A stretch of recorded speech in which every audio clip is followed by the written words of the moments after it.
welcome. I'm Julie Geigel, International Psychic Medium, and you are watching Julie's Talk Show. And this is the Online Spiritual Book Club. And this week, this is week 5 of Angels in My Hair by Lorna Byrne. Today we are talking about chapter 19, I'm here, here I am. Chapter 20, The Golden Chain. Chapter 21, I Need Some Miracles. Chapter 22, Satan at the Gate. And chapter 23, Soulmates. And so, let's jump right in. The first chapter we're talking about today, chapter 19, she just talks about a spirit guide that's kind of gotten attached to her, and she later finds out that it was actually her brother-in-law, and some guys had thought he had did something that he hadn't done and actually ended up murdering him. And so his body was lost, and his spirit had came to her to help her find where he was so that his family could be at peace. And so in chapter 20, The Golden Chain, she actually talks about that bond. Her father is dying, and the bond that she has with her father. She says, oftentimes the angels will come in human form and walk beside her. She remembers on 3 occasions someone saying that they had actually seen her with someone, which I thought was kind of cool.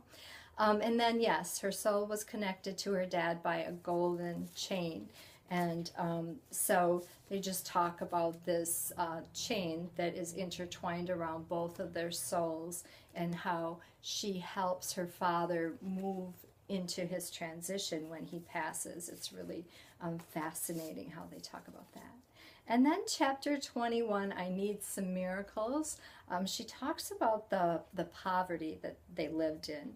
And particularly one Christmas, she asked her angels for a miracle. And she actually received 2. One, she was just walking down the street, and a car pulled up with a bag of clothes in it. And they're like, this is for you. And she's like, oh my gosh. And then the other was they had been given a turkey for Christmas. So ask and you shall receive, absolutely. And then chapter 22 is what I really wanted to talk about today, Satan at the Gate. She said that Satan finally comes in this chapter, and Elijah told her he was there so she could prove her faith to God. So she was being tested by God, and she was positively terrified. And she simply repeated, so she could feel him getting closer and closer and closer, and she could feel him at the gate, and she could feel him at the door, and she could feel him in her bedroom, and then she could feel him standing before her, this ominous evil presence. And she said he didn't have a face or anything like that, but she could feel the darkness within him. And she simply said 3 times, Satan, go away, I choose God over you. Satan, go away, I choose God over you. And I am stronger than you. And then she just says that each time she said this, he stepped back, he took a step back, until finally God came in and pushed him through, down a long tunnel of nothingness. And so I just wanted to read, or not, that's the next chapter. And so that's on page 231 if you want to take another look at that. She also shares that when people get sick, some are capable of healing and some aren't. And so a little boy had came to her and he was sick, and she had asked the guardian angel, and the guardian angel had told her, we cannot grant a miracle, he's meant to pass now. I thought that was really sad. And so moving on into chapter 19, or chapter 22,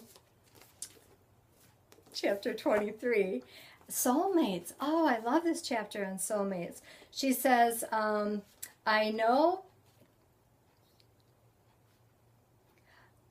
that this was the work of the devil. Sometimes Satan makes it more difficult for us to do what we are meant to do. On some occasions, the forces of evil try to frustrate us in our lives and the work that we are doing, making life harder for us than it might be otherwise.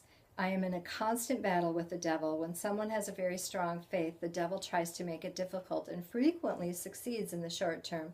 But I know that no matter how hard Satan tries with his evil forces to frustrate the work, God and the angels always win in the end. So, do you believe in Satan? Have you had any experiences with the dark forces in your life? What she said about soulmates was so interesting as well, and I totally believe in all of that. Is there a soulmate in your life, someone you really connect with? Keep the conversation going and help us build community by connecting with us and sharing your thoughts in our comment section below. We will be giving away a free psychic reading, and so every time you comment, your name will go into that drawing, and it is a private members only post, so it's not public. And also, if you are not receiving our inspirational messages, be sure to jump on over to heavensenthealing.us and sign up for your free Manifesting Miracles download. It really is an amazing recording. And you'll get information I only share through those email updates. And remember, if you keep on doing what you've always done, you'll keep on being who you've always been. Change doesn't happen unless you make a change. Thank you so much for liking us on Facebook. And be sure to join us now on our public group, Heaven Sent You, over at facebooks.com/groups/Heaven Sent and the letter U.